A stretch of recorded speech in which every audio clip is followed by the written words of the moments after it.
Welcome to the garage. Well, it's always something when you own a car, right? Today's video is going to be on the Kia Rio, the high pressure power steering line let go, and we're going to do what most of us like to call R&R this thing: remove and replace it.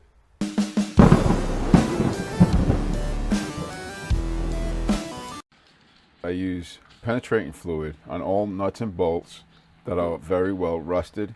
I let it soak in for a little bit and then I remove them. Here we're removing the high pressure line that sits on top of the power steering pump.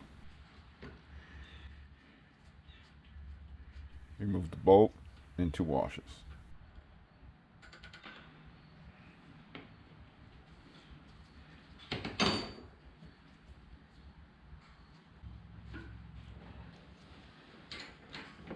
Removing the bolt from the first mount on the high pressure hose. It's right in front of the harmonic balancer.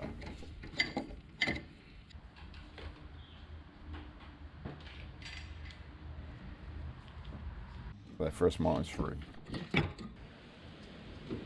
Removing the bolt from the second mount on the high pressure hose.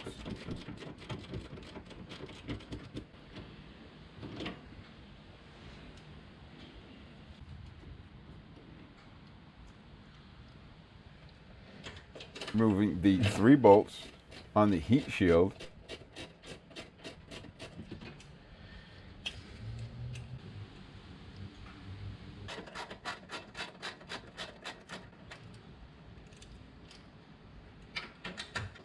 Once those bolts are removed, we can go ahead and remove the heat shield, which covers the power steering lines. Removing the bolt from the third bracket on the high pressure line.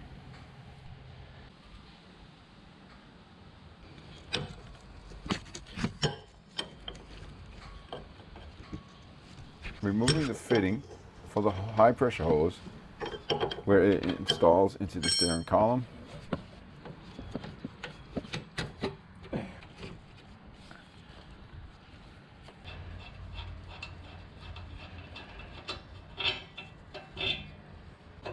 Disconnect the front exhaust pipe from both converters and completely remove it from the vehicle.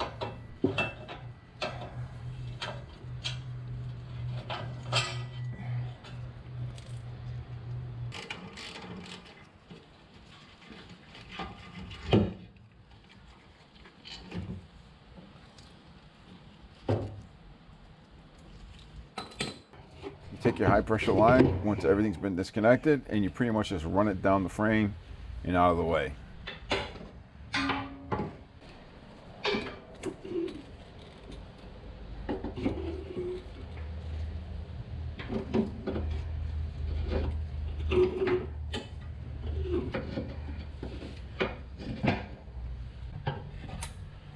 I am hacksawing the return line, reason being that it looks so horribly rusted that I'm afraid in a month or two it's going to start leaking too. So I figure while I'm in here, I might as well replace the return line.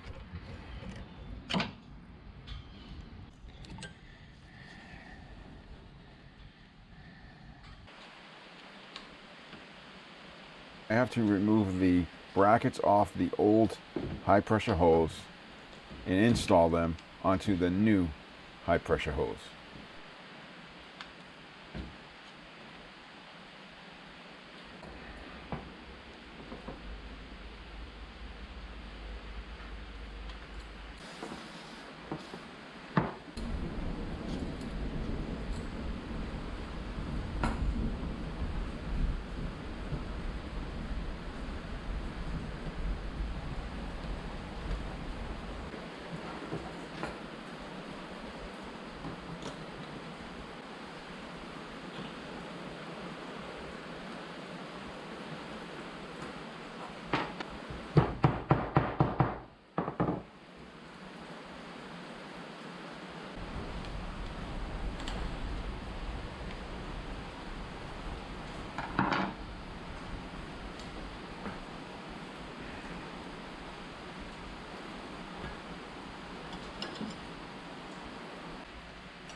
I also decided to just replace the two lines going from the rack to the steering column. They don't look good. Ton of rust on those lines.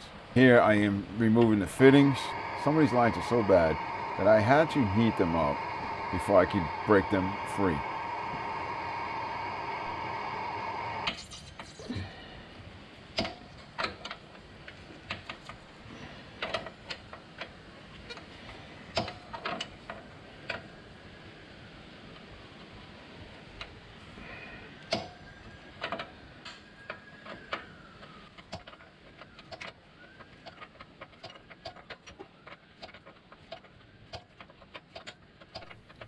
Once the fittings were removed, it was just a matter of snaking the lines out.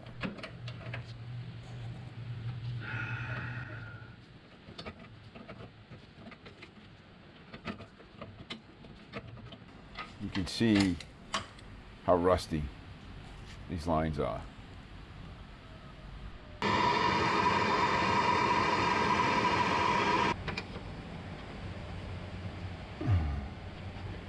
Same thing for the second line. That one needs to be replaced. And work it out. Look how bad that rust is. Making the new line, but to do that I have to use the fittings. So I am cutting the ends of the old line to get the fittings off.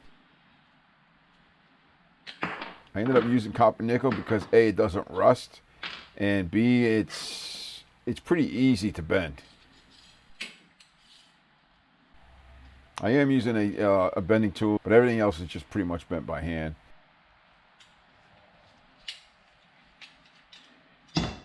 What I'm doing here is I'm getting as close as I can. Once I get the tubing into place, I will have to do some minor adjustments to get everything to fit properly and get the fittings back where they're supposed to be.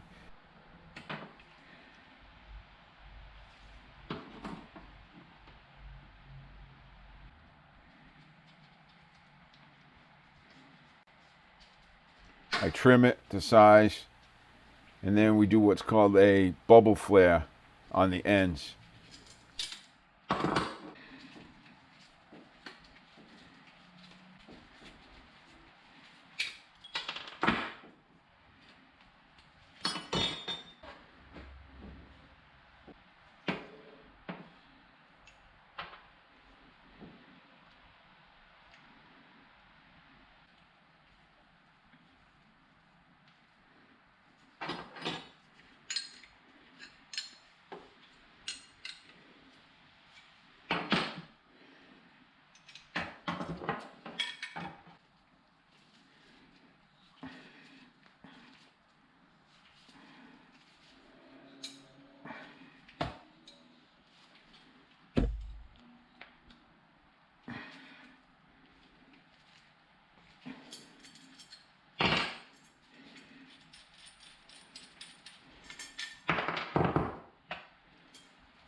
That's it. That one's done.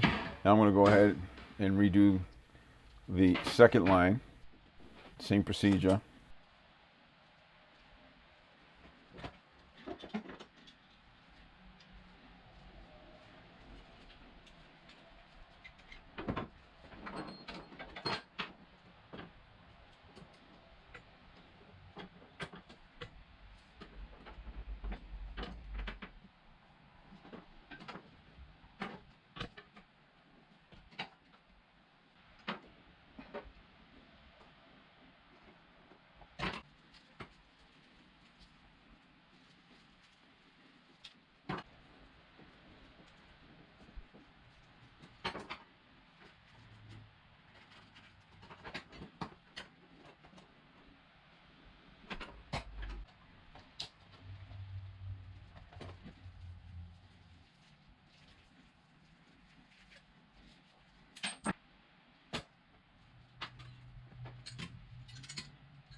putting the lines back in, getting them all pretty much in place, and then I'll go ahead and start tightening one line at a time. I'll do one side, get the fitting in place, get it tightened down, then I'll finish the other side of the line, get that in place, tighten it down, then I'll go back and do the other line, again, one fitting at a time.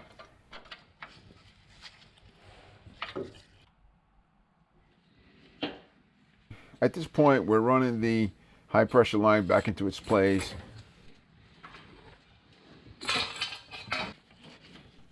Snug up all the mounts, make sure they're good.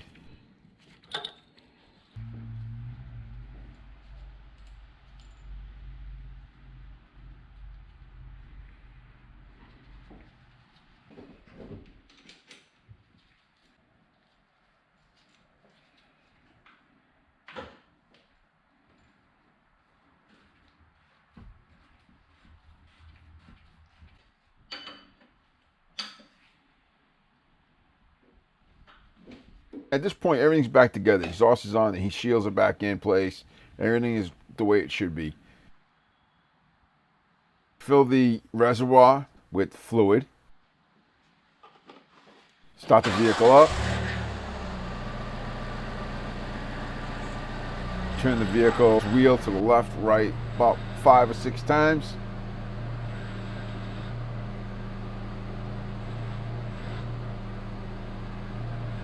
Shut it down, get underneath the vehicle, check all the fittings, make sure everything is leak free.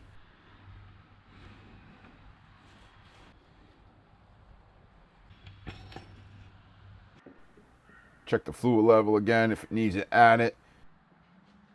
In about a day or two, check your reservoir once more. If there's any air in there, it'll definitely work its way out and you might need to add some fluids. Boy, what a can of worms I opened up when I went to do that return line on that power steering. Nothing looked good under there, so I figured, hey, I'm under here, I might as well just get it all done. Turned out good, no leaks. Just one thing, if you're working underneath the car, make sure you're using safety stands. Don't rely on just the hydraulic jack. A lot of things can happen, you know what I'm saying? Good idea is to have somebody with you in case something does happen, you hurt yourself. God forbid, you know, something happens with the car while it's up in the air. At least that other person will be there and can get you some help. Or at the very least, have a family member check on you every half hour, you know? But hey, that's up to you, right? You all, thank you. I hope this was helpful. I apologize for some of the video. I did the best I could by myself underneath the car.